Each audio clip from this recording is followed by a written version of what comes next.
कर्म हमारे श्रेष्ठ बनेंगे, कर्म हमारे श्रेष्ठ बनेंगे जब हम खुद पर गौर करेंगे। कर्म हमारे श्रेष्ठ बनेंगे जब हम खुद पर गौर करेंगे। ओम शांति। हम सब परम प्यारे बाप दादा के प्यारे बच्चे, बहन भाई डायमंड हॉल में इस तरह से हर कल्प इकट्ठे होते हैं। और जैसे सुबह दादी जानकी जी ने कहा कि ऐसे इकट्ठे होना भी हमारे परम भाग्य की निशानी है। हर कोई तो यहाँ उपस्थित नहीं हो पाता। तो ऐसे परम सौभाग्यशाली बच्चे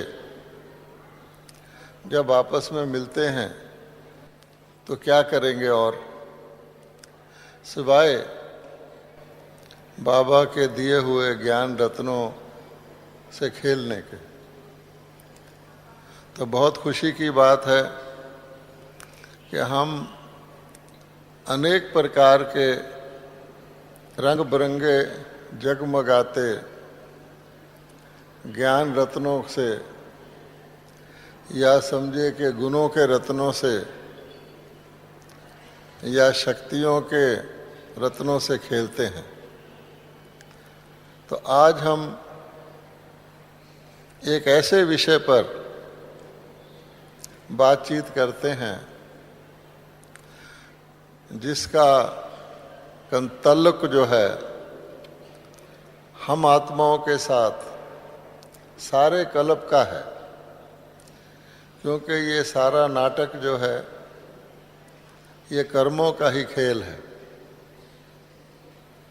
आज हम इस घड़ी जो भी हैं, जैसे भी हैं, जिस स्थिति में भी हैं, वो सब हमारे अपने ही कर्मों का पुण्य प्रताप है। परमात्मा स्वयं कहते हैं कि देखो, मैं आपको गाइड करता हूँ, आपको श्रीमत देता हूँ। गीता के अंदर भी है कि भगवान ने गाइड किया अर्जुन को। टीचर भी जो होते हैं, परमात्मा हमारे परम टीचर हैं, वो भी स्टूडेंट को गाइड करते हैं, पढ़ाते हैं। लेकिन कभी भी टीचर खुद परीक्षा नहीं देता स्टूडेंट की तरफ से। परीक्षा फिर भी स्टूडेंट को देनी पड़ती है। अगर स्टूडेंट फेल भी हो जाए तो टीचर उसको दोबारा पढ़ाते हैं। कमज़ोर होगा तो उसको ट्यूशन पढ़ाएंगे, लेकिन परीक्षा में तो स्टूडेंट को ही जाना पड़ेगा। इसी तरह से आपके कितने भी मित्र संबंधी सक्षम हो, आपको कोई ऑपरेशन करवाना हो तो आपको अच्छा हॉस्पिटल चुन देंगे, अच्छा कमरा ले देंगे, लेकिन ऑपरेशन थिएटर पर तो फिर भी टेबल पर आपको ही जाना पड़ेगा। डॉक्टर आपका सगा भाई भी हो, वो भी कहेगा भाई ऑपरेशन तो तुमको ही करवाना पड़ेगा। इसलिए कर्मों की गति इतनी गुह्य है, जितनी हम समझते हैं उतनी तो समझते ही हैं। लेकिन बाबा ने स्वयं कहा हुआ है कि कर्मों की गति अति गुह्य है। उसको जितना समझते जाएंगे, जितना उसकी सूक्ष्मता को समझेंगे, उतना जो हमारा लक्ष्य है कि सदा खुश रहें। हम सब का लक्ष्य क्या है? सदा खुश रहें। खुश तो सब रहते हैं, लेकिन सदा खुश नहीं रहते। अगर हम हाथ उठवाएं कि भाइयों और बहनों आप खुश रहते हो, खुश हो ना, तो सब हाथ उठाएंगे। बाबा के बच्चे खुश नहीं तो और कौन खुश रहेगा? देखो कईयों ने अभी उठाना शुरू कर दिया है, ठीक है। लेकिन जब पूछा जाएगा कि सदा एक समान खुश रहते हो, फिर कहेंगे कभी खुशी कम हो जाती है, कभी पूरी हो जाती है ना, कभी ज़्यादा हो जाती है। तो ये जो होता है अप डाउन, तो इसको कैसे कवर किया जाए? तो उसी के लिए क्यों होता है ये अप डाउन? तो कर्मों की गति को पूरी तरह से ना समझने के कारण जो हमको शक्तियां मिली हुई हैं, ऐसा नहीं कि किसी ब्राह्मण को पता ना हो कि कितनी शक्तियां हमारे पास हैं। सर्वशक्तिवान की संतान है तो ऑटोमेटिकली हमारे पास कितनी शक्तियां होंगी? सर्व होंगी। शेर का बच्चा क्या होगा?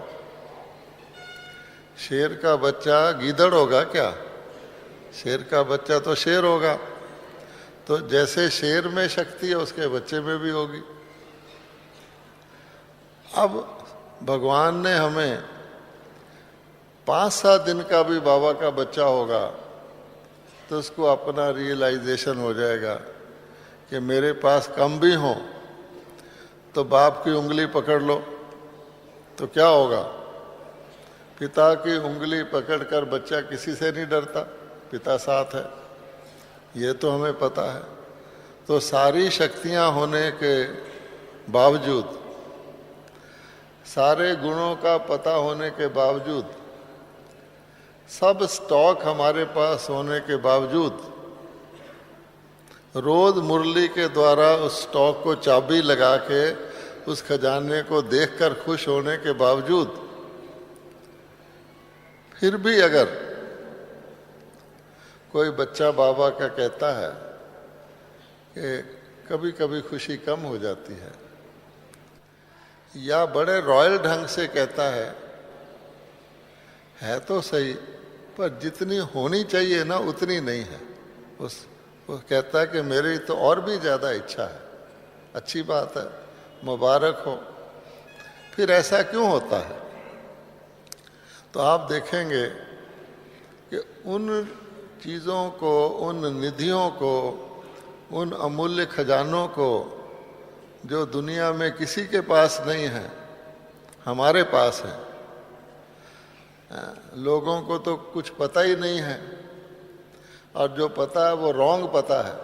आत्मा के बारे में रॉन्ग पता है, कलयुग की आयु के बारे में भी गलत पता है, परमात्मा के, सब गलत ही गलत है। हमारे पास सब आदि का, मध्य का, अंत का, ऊपर का, नीचे का, लोक का, परलोक का, बेहद की हिस्ट्री का, बेहद की ज्योग्राफी का ज्ञान हमारी मुट्ठी में है। अच्छा, हथेली में इसीलिए नहीं कहते खिसक जाए, मुट्ठी में है। अच्छा, अब आपको बेहद की ज्योग्राफी पता है 3 लोकों की, बेहद की हिस्ट्री पता है सारे चक्कर की। बाबा हमारे साथ है। आत्मा कभी विनाश नहीं होती, उसका कोई नुकसान नहीं होता। फिर भी क्या वजह है कि हम ऐसा फील करते हैं? तो उसका अगर आप कारण देखेंगे तो एक ही है कि कर्मों की, कर्म मैंने उन चीज़ों को यूज में लाना। योगी तो हम हैं, पर योगी बनना, कि जो हमारे पास चीज़ें हैं उसको ठीक समय पर, ठीक मात्रा में यूज करना, इसमें थोड़ा फर्क पड़ जाता है। माताएं जानती हैं किचन में सारे मसाले होते हैं और सफ़ेद रंग के बहुत सी चीज़ें होती हैं। चीनी भी सफ़ेद, नमक भी सफ़ेद, सोडा भी सफ़ेद, अरारोट भी सफ़ेद। अच्छा, आप गलती से कोई चीनी की जगह नमक डाल दे तो चीज़ बिगड़ गई। हमारे पास भी बहुत शक्तियां हैं। अभी बहन जी वर्णन कर रही थी कि लॉफुल होने की शक्ति, मर्यादा को पालन करने की शक्ति, और लवफुल होने की शक्ति, स्नेह स्वरूप होने की शक्ति, न्याय मूर्ति होने की शक्ति, और साथ साथ करुणा मूर्ति होने की शक्ति। ये दोनों शक्तियाँ ऑपोजिट हैं, देखने में ऑपोजिट हैं। या तो आप न्यायकारी हो सकते हैं या आप दयालु हो सकते हैं। अगर आपने किसी पर दया कर दी तो पूरा न्याय नहीं करेंगे, पूरा न्याय कर दिया तो दया नहीं कर सकेंगे। लेकिन भगवान के लिए, शिव बाबा के लिए कहते हैं वो न्याय का भी सागर है तो दया का भी सागर है। राष्ट्रपति को भी दया करने की, क्षमा करने की पावर होती है एक्स्ट्रा। तो हम बच्चों को ये दोनों ऑपोजिट पावर को रखते हुए कि हम हर्षित मुख भी हों, अंतर्मुखी भी हों, सारी पावर ऑपोजिट लगती हैं, उसको चलाने की जो शक्ति है उसको कहते हैं कर्मों की गति का ज्ञान। अच्छा, अब हम चेक करें कि इस समय कर्म तो हर एक कर रहा है, जीवन तो हर एक जी रहा है, ब्राह्मण भी जी रहा है, अज्ञानी भी जी रहा है। ब्राह्मणों भी नंबर वाइज हैं और अज्ञानियों में भी नंबर वाइज हैं। पहले पहले हमने ये देखना है कि कौन सा समय चल रहा है, इस समय कैसे कर्म होते हैं, ठीक है। तब आपको कर्मों का फर्स्ट स्टेप ख्याल में आएगा। हमारे प्यारे बाबा ने बहुत मोटे रूप से हमको एक बहुत ज़बरदस्त ज्ञान दिया कि देखो बच्चा, सतयुग में कोई पाप कर्म होता ही नहीं। ये तो हम सब मानते हैं, स्वर्ग में पाप कहाँ होगा। लेकिन एक और गहरा ज्ञान दिया कि बच्चा, सतयुग में पाप कर्म तो नहीं होता, लेकिन सतयुग में कोई पुण्य कर्म भी नहीं हो सकता। अब इसको आप नोट करिए अपने दिल में कि सतयुग में पुण्य कर्म भी नहीं हो सकता। दुनिया वाले तो हैरान होंगे। सतयुग में किसी को दान लेने की जरूरत है? सतयुग में किसी को शिक्षा देंगे आप अशिक्षित को? सतयुग में आप किसी रोगी के लिए अस्पताल खोलेंगे? सतयुग में हर देवता संपूर्ण है, किसी को किसी प्राप्ति की इच्छा ही नहीं। तो इसलिए आप जिसको कहते हैं पुण्य कर्म हो जाए, जिससे मेरी कुछ कमाई हो जाए, पॉसिबल नहीं। दूसरी रीति से देखें कि सतयुग के पहले दिन से लेकर हम नीचे आना शुरू हो जाते हैं, पता नहीं लगता। स्वर्ग तो स्वर्ग है, लेकिन नया मकान यूज हुआ पहले दिन भी तो पुराना होना शुरू हो जाएगा। आप किसी शोरूम से कोई चीज़ खरीद के ले आएं, शाम को वापस करने जाएं, वो पूरे पैसे वापस नहीं करेगा, कहेगा ये थोड़ा एक दिन पुराना हो गया है। यहाँ तक बाबा कहते हैं कि श्री कृष्ण जी की पूजा श्री नारायण से ज़्यादा क्यों होती है? दोनों एक ही हैं, सिर्फ कुछ वर्षों का फर्क पड़ गया। श्री कृष्ण 111 के देवता हैं और श्री नारायण स्वयंवर के बाद, समझो 50 साल बाद ले लो, तो फर्क पड़ गया। वैसे भी कॉमन सेंस कहती है कि हर चीज़ पुरानी होनी शुरू हो जाती है। इसलिए भी जब आप जा ही नीचे रहे हैं, खर्चा करने का टाइम आ गया, आप समझो मैं बचत कर लूं, नहीं हो सकता। फिर मोटे रूप इसको बाबा कहता है कर्म अकर्म हो जाते हैं, न्यूट्रलाइज हो जाते हैं। ना उसका पुण्य बनता है ना पाप बनता है। जो आपने कमाई की हुई है, धीरे धीरे धीरे धीरे खर्च, पता नहीं लगता, खर्च होनी शुरू हो जाती है। जिस प्रकार कल से हम सब एक दिन पुराने हो गए हैं कि नहीं हो गए? कोई समझता है जो हम कल थे वही हैं आज।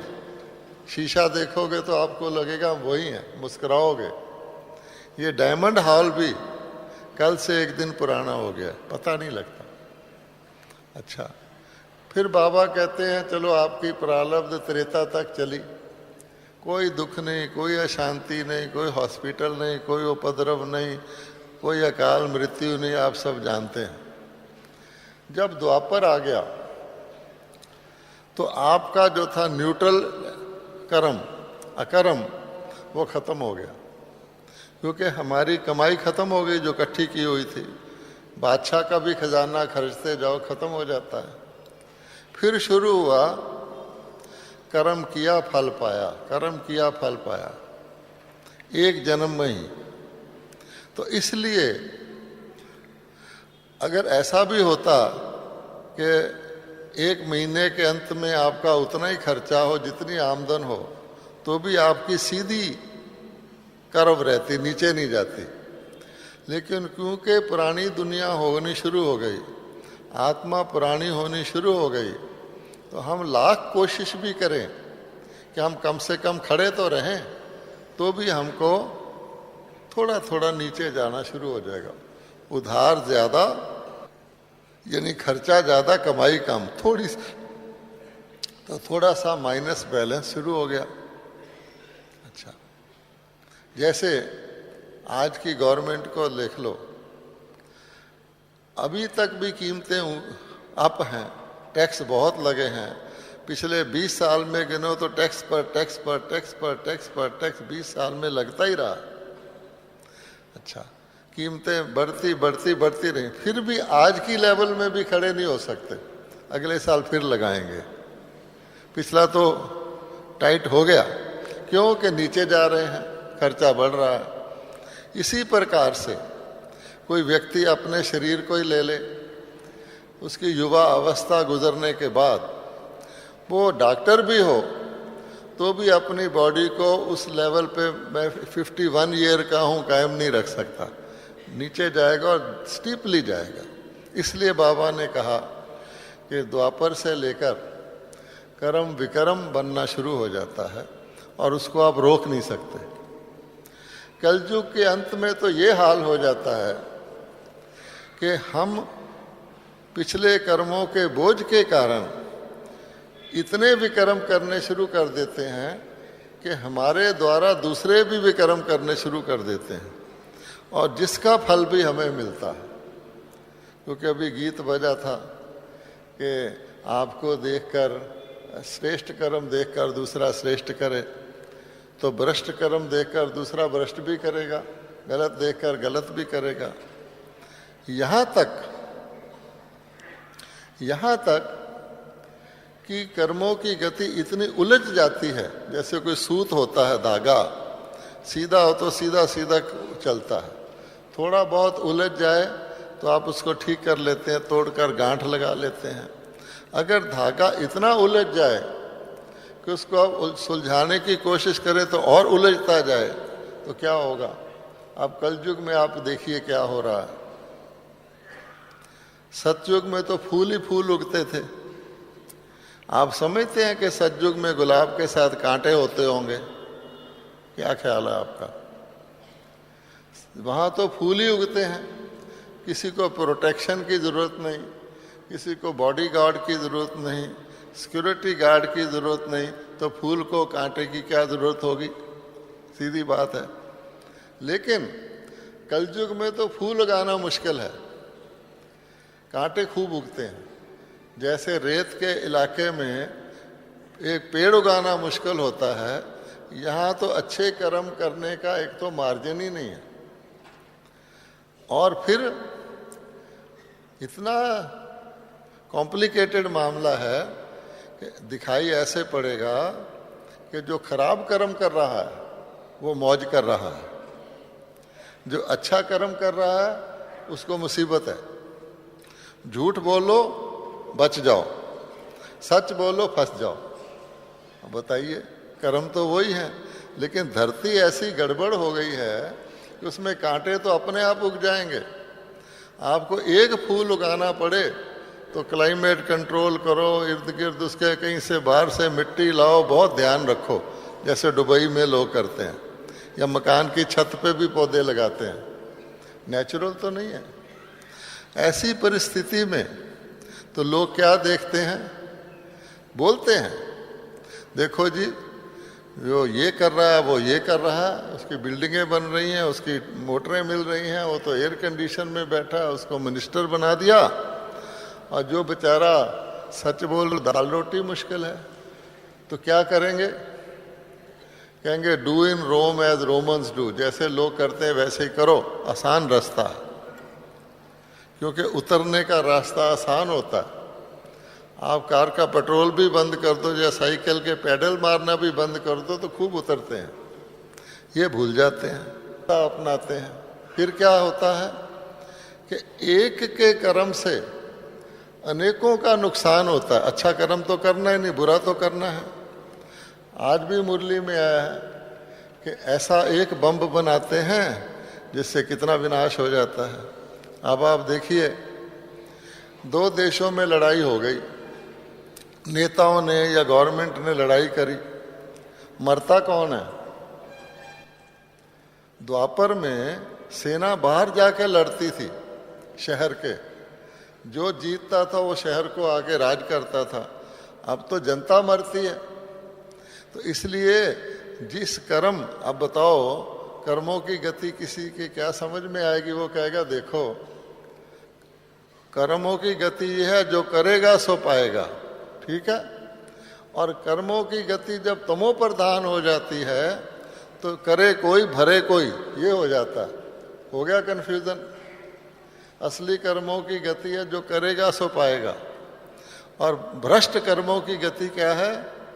करे कोई भरे कोई। तो आज आप क्या देखते हैं, इनोसेंट लोग जिसका कोई कसूर नहीं, छोटा बच्चा है, महिलाएं हैं, नागरिक हैं, शांति को पसंद करने वाले साधु महात्मा हैं, बम पड़ता है, छुट्टी, उनका क्या कसूर?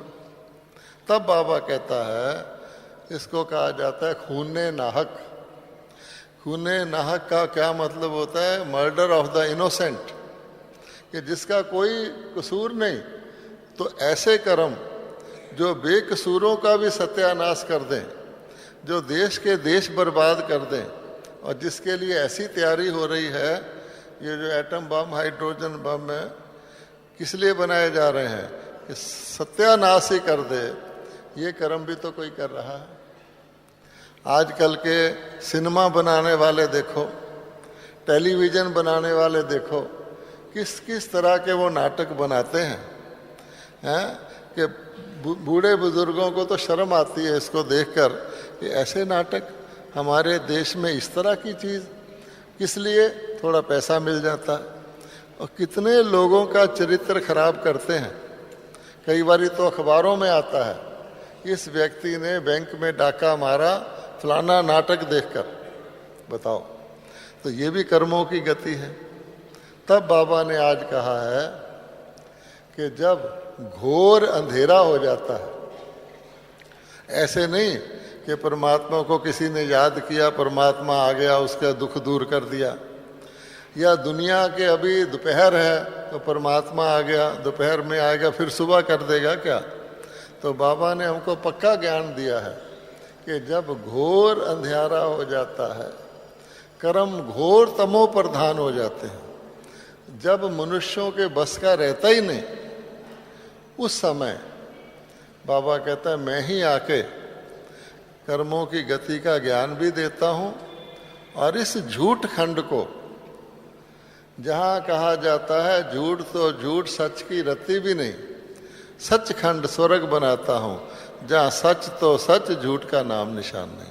तो हम बच्चे क्या हो गए?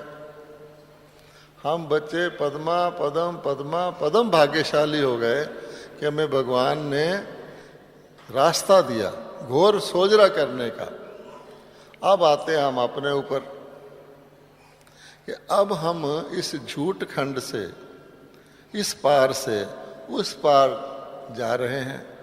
वहाँ सच का खंड है, वहाँ सोने का सिक्का चलता है प्योर, और यहाँ इम्प्योर ही, नकली ही नकली है। एकदम नकली दुनिया से, झूठ की दुनिया से, अवगुणों की दुनिया से, हिंसा की दुनिया से एकदम उस दुनिया में हम जाने के मुसाफिर बन गए। तो बाबा ने कहा है कि बच्चे यात्रा को नहीं भूलो, हम यात्री हैं। जब हम इस सोच से चलते हैं तो हम केवल एक प्रतिज्ञा करते हैं, एक प्यार से बाबा के साथ वायदा करते हैं, बाबा हम तेरे बच्चे बने। बच्चे तो उसके 700 करोड़ आत्माएं हैं, लेकिन हम आपके बच्चे बने, आप हमारे पिता हैं, आप हमें आपकी श्रीमत पर चलेंगे, हमें आप सतो प्रधान बना दो। और बाबा कहता है बच्चे हाँ थोड़ा टाइम तो लगेगा सतो प्रधान बनने में। तमो प्रधान से पहले तमो तक आओ, तमो से फिर रजो तक आओ, रजो से फिर सतो तक आओ, सतो से फिर सतो प्रधान तक आओ। ठीक है, मंजिल में 5-4 स्टॉप तो हैं। यूं भी बाबा कहते हैं पहले हम कांटे थे, कांटे का काम क्या होता है? चुभना। फिर तुम कांटे से कली बनाया बंद, फिर कली से फूल बनाया, फूल से फल बनाया, फल से बीज बनाता हूँ। या चक्कर में बताता है बाबा, सतयुग से देवता बनाया, देवता से भगत बनाया, भगत से ब्राह्मण बनाया, ब्राह्मण से फरिश्ता बनोगे, फिर जाके परम धाम में जाओगे, फिर देवता बनोगे। ये तो बाबा 4 शब्दों में बता देता है। अब हमें देखना है, हम सब ब्राह्मण अपने जीवन को ब्राह्मण के रूप में चला रहे हैं। बाहर कलयुग है और हम संगम पर हैं, सतयुग में तो नहीं है। नैया हमारी जा रही है। अब हमने देखना है कि ये जो नैया हमारी जा रही है, इसमें हमें अपने संस्कारों को, या जैसे आज जानकी दादी जी ने कहा अपनी बुद्धि को, हमें सतो प्रधान तक ले जाना है। जब किसी को पता हो कि ये मेरी स्थिति है और इसको मैंने इसमें बदलना है। फोटोग्राफ में भी नेगेटिव को पॉजिटिव में बदलते हैं। पहले तो फोटो नेगेटिव में दिखता है, लेकिन जब उसको चेंज करते हैं तो चेहरा ठीक दिखता है, पहले तो भूत जैसा दिखता है। इसलिए बाबा कहता है हमको चेक करना है अब क्या, कि हमारी नैया जो जा रही है वो कहीं फंस तो नहीं गई कि किसी जगह जाके, होता ना नैया भंवर में घूमती रहती है, या कोई ऐसा छोटा सा बीच में टनल आ जाए जिसमें से गुजर ही ना सके। तो इसको हम कहते हैं इंग्लिश भाषा में ब्लॉकेड। जानकी दादी जी ने ये लेसन दिया हुआ, ब्लॉकेड। ब्लॉकेड मैंने रुकावट, किसी चीज़ में फंस गया। जैसे हार्ट के अंदर छोटी छोटी नाड़ियाँ होती हैं, नाड़ियाँ अगर बंद हो जाए, ब्लॉकेज हो जाए उसके अंदर, तो हार्ट फेल भी हो सकता है, खतरा हो जाता है, हार्ट अटैक होता रहता है। तो क्या हमारे जीवन में, ब्राह्मण जीवन में किसी भी प्रकार का ब्लॉकेज तो नहीं है? वो क्यों होता है? हार्ट में जैसे बद परहेजी करते हैं, फैट ज़्यादा खाते हैं, एक्सरसाइज नहीं करते हैं, नाड़ियाँ सिकुड़ जाती हैं, उसके अंदर चर्बी जमा हो जाती है।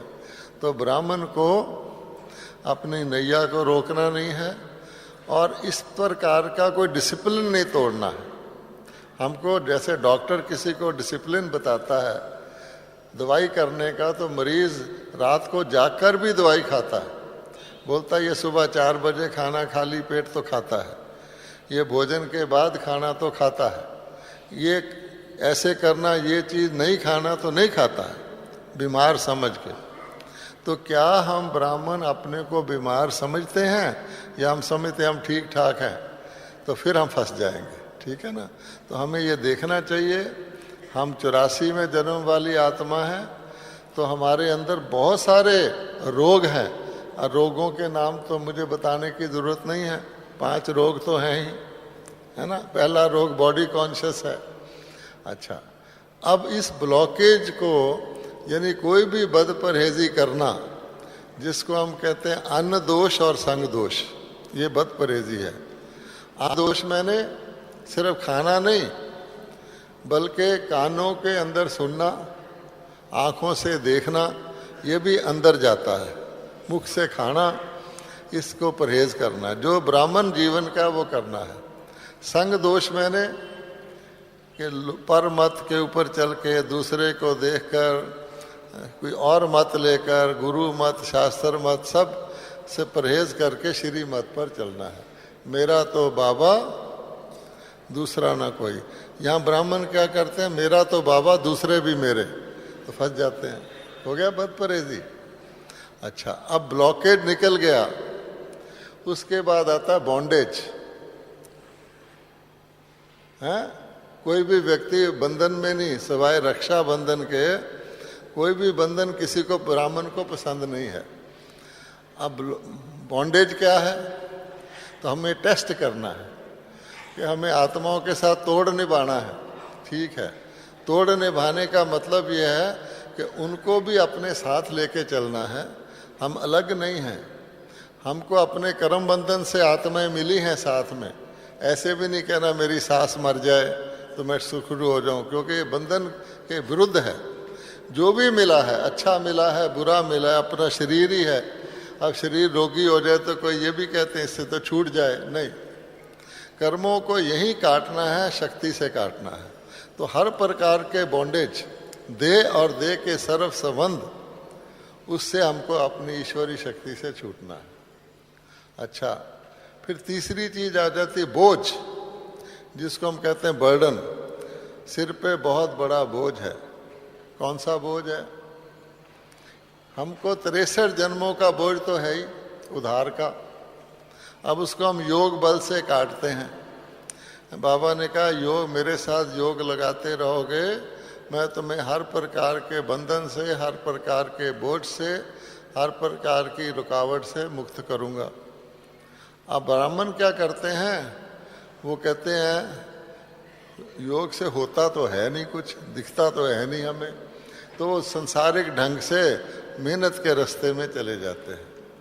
अब बाबा कहता है कि किसी की उधार देना हो और उसकी कमाई हो जाए, मान लो उसकी कमाई 20,000 हो गई, उधार उसका कई लाख का है, तो 20,000 का 20,000 उधार देने में लगाएगा या अपने खाने के लिए भी कुछ रखेगा, जीवन निर्वाह के लिए भी रखेगा, मकान का किराया भी देगा, कपड़े भी करे, उसके बाद जो बचेगा उससे उधार चुकतू करेगा ना।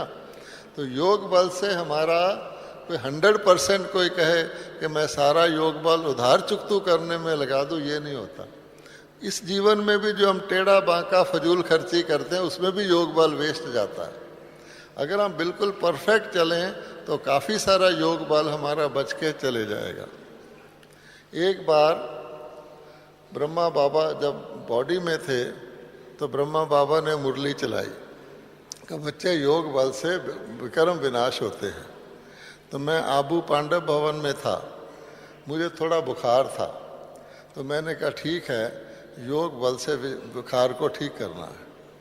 मैंने दवाई नहीं खाई, दूसरे दिन बढ़ गया, तीसरे दिन ये हो गया कि मैं कांपने लगा इतना जोर से। मैंने कहा मैंने तो योग बल से ठीक करना है, योग भी लगाता था, लगे ही ना, आधा लगे।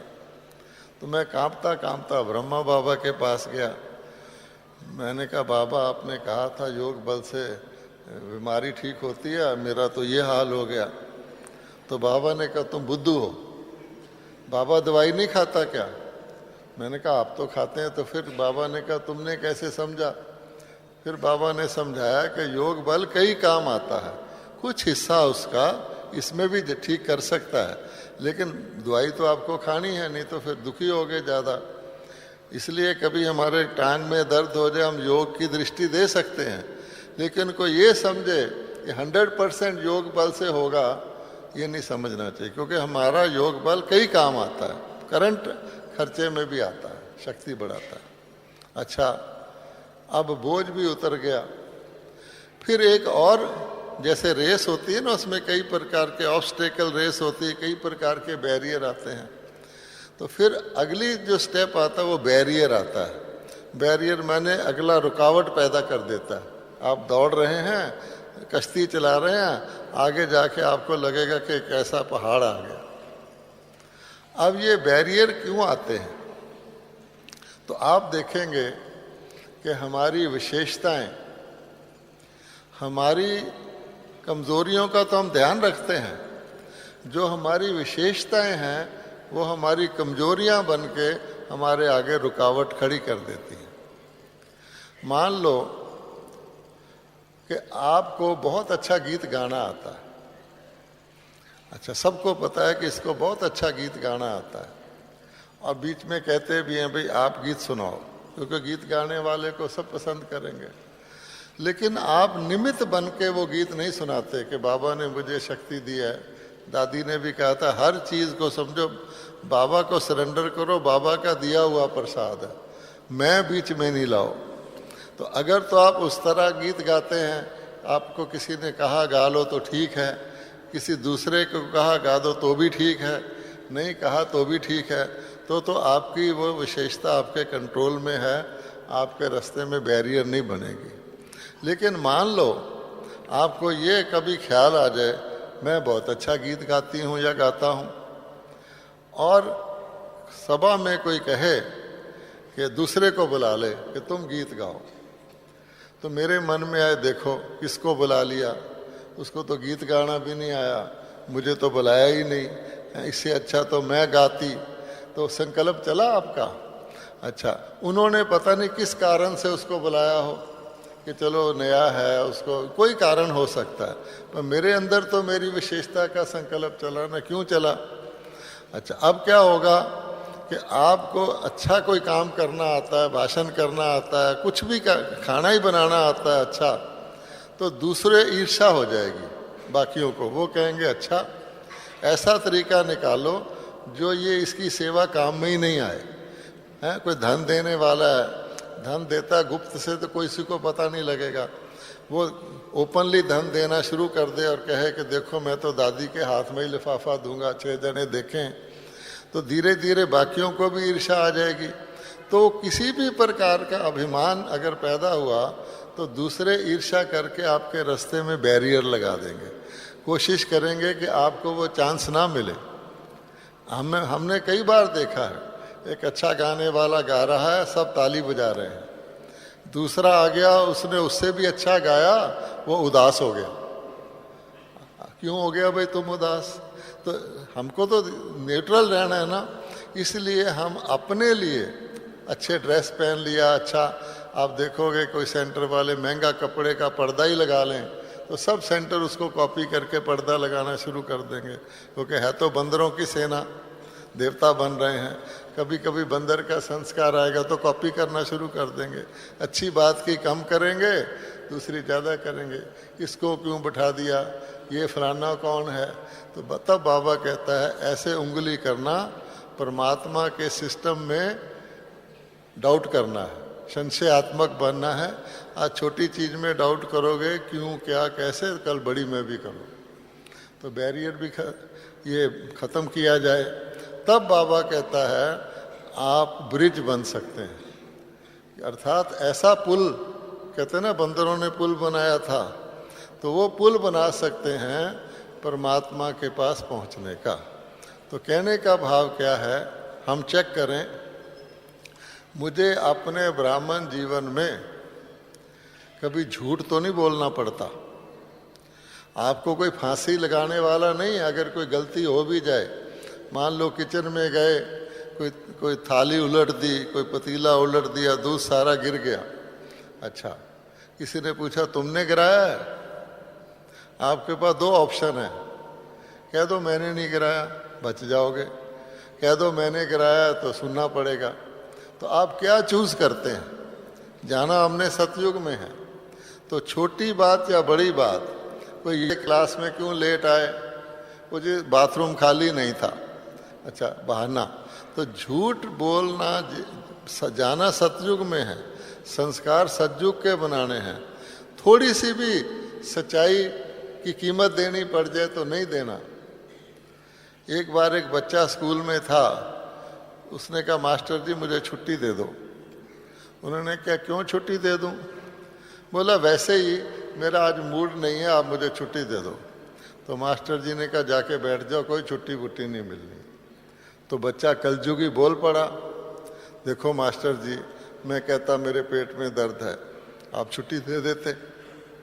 मैं कहता मेरे सिर में दर्द है, आप मेरे को छुट्टी दे देते। अब मैंने सच बोला तो आपने मुझे छुट्टी नहीं दी।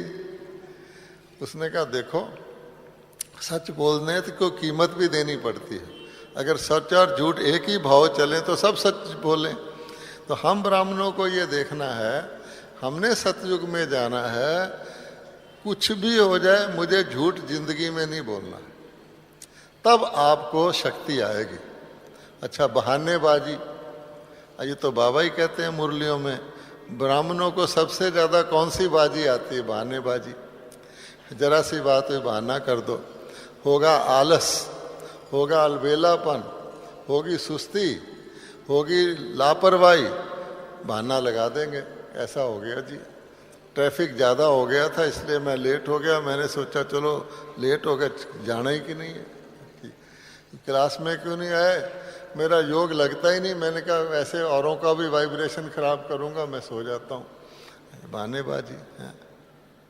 एक बारी मैंने शुरू में ब्रह्मा बाबा से पूछा था, मैंने कहा बाबा मेरा योग तो लगता नहीं क्लास में बैठकर, तो मेरा इतना टाइम लगाता हूँ, क्या फ़ायदा? बाबा ने कहा बैठने के भी नंबर होते हैं, बैठोगे लग जाएगा।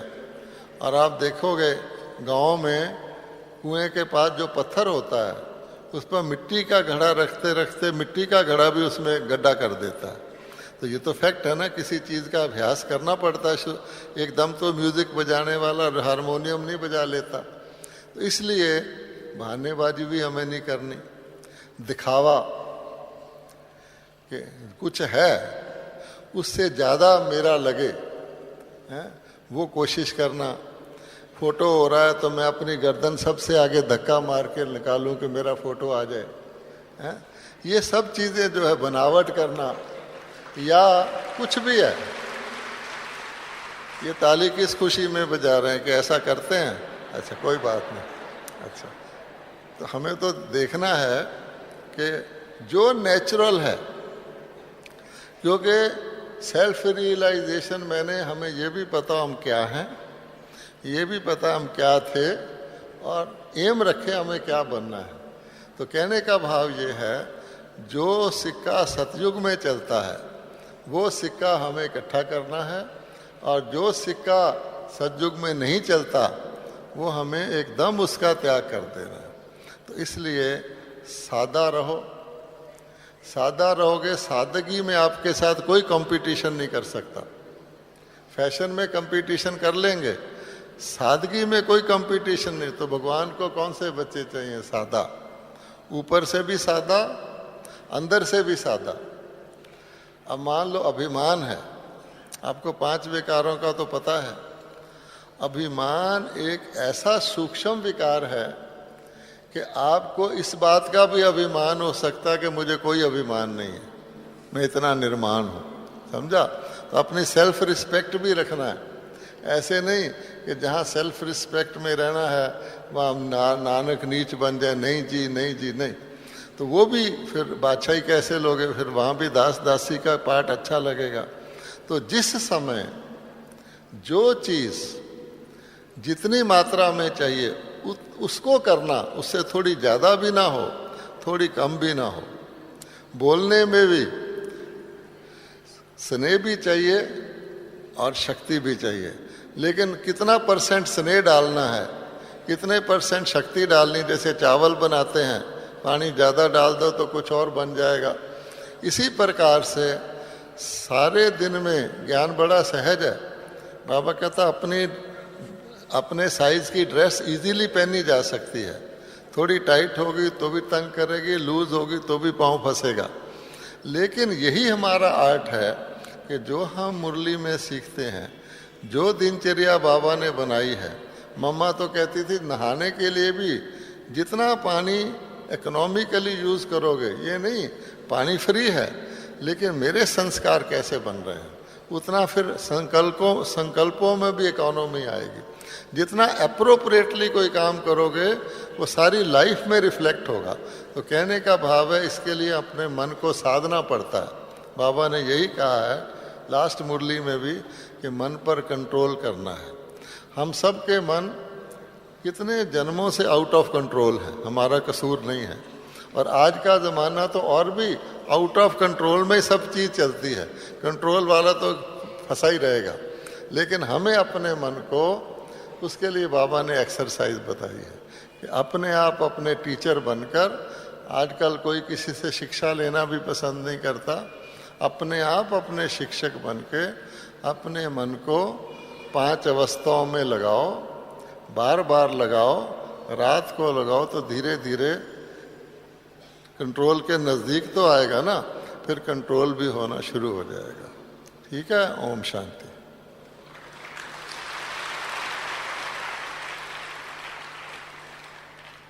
ओम शांति। आप कर्मों की पूरा बैलेंस शीट स्पष्ट रूप से दिखाया और मैं समझती हूँ अभी आप सबका भी कर्मों का बैलेंस शीट पॉजिटिव या प्रॉफिट में ही होगा और इसका शेयर भ्राता जी को भी मिल जाएगा क्योंकि उसकी ही प्रेरणा है। इसीलिए राजयोगी ब्रिजमोहन भाई जी का बहुत बहुत बहुत धन्यवाद और करतल ध्वनि से आप सबको फिर एक बार धन्यवाद देते हैं। Thank you. और आप भी भ्राता जी के साथ गा सकते हैं, जो भी जानते हैं उस गीत को। ये टाइम नरली बहन जी का हो गया है, वो बहुत अच्छा गीत गाती हैं। आप भी आ जाओ बहन जी, तो मिल करके गाएंगे।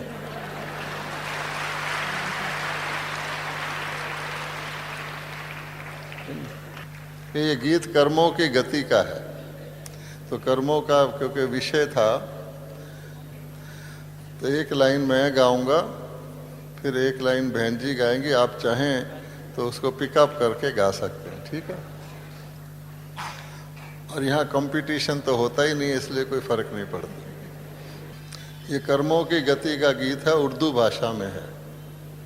जैसा किया है तूने वैसा ही तू भरेगा, जैसा किया है तूने वैसा ही तू भरेगा। आप गाइए। हाँ नहीं, लाइन टू लाइन गाएंगे ना। हाँ, मैं जरा लो टोन में शुरू करता हूँ। जैसा किया है तूने वैसा ही तू भरेगा, जैसा किया है तूने। अच्छा, तेरी बदी का बदला तुझको यही मिलेगा, तेरी बदी का बदला तुझको यही मिलेगा, तेरी बदी का बदला तुझको यही मिलेगा, जैसा किया है तूने। खुश हो रहा था कितना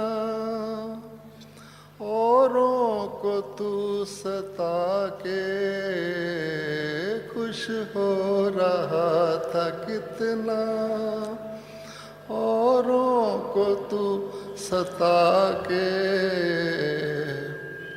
खुश हो रहा था कितना औरों को तू सता के, झूठे नशे में अपना मगरूर सर उठा के, मगरूर सर उठा के, झूठे नशे में अपना मगरूर सर उठा के, मगरूर सर उठा के। सोचा न वक्त वक्त ऐसा तुझ पर भी आ पड़ेगा, सोचा न वक्त ऐसा तुझ पर भी आ पड़ेगा, सोचा न वक्त ऐसा तुझ पे भी आ पड़ेगा, जैसा किया है तूने वैसा ही तू भरेगा, तेरी बदी का बदला तुझको यही मिलेगा, तेरी बदी का बदला। तोड़ा किसी का दिल तो कुछ ना ख्याल आया, तोड़ा किसी का दिल तो कुछ ना ख्याल आया, तोड़ा किसी का दिल तो कुछ भी ख्याल न आया, जब अपने तन पे तोड़ा किसी का दिल तो कुछ ना ख्याल आया, जब अपने तन पे लागी फिर क्यों मलाल आया, फिर क्यों मलाल आया, जब अपने तन पे लागी फिर क्यों मलाल आया, फिर क्यों मलाल आया, तेरा किया कराया तेरे साथ ही चलेगा, तेरा किया कराया तेरे साथ ही चलेगा, तेरा करा तेरा किया कराया तेरे साथ ही चलेगा, जैसा किया है तूने वैसा ही तू भरेगा, तेरी बदी का बदला। ओम शांति।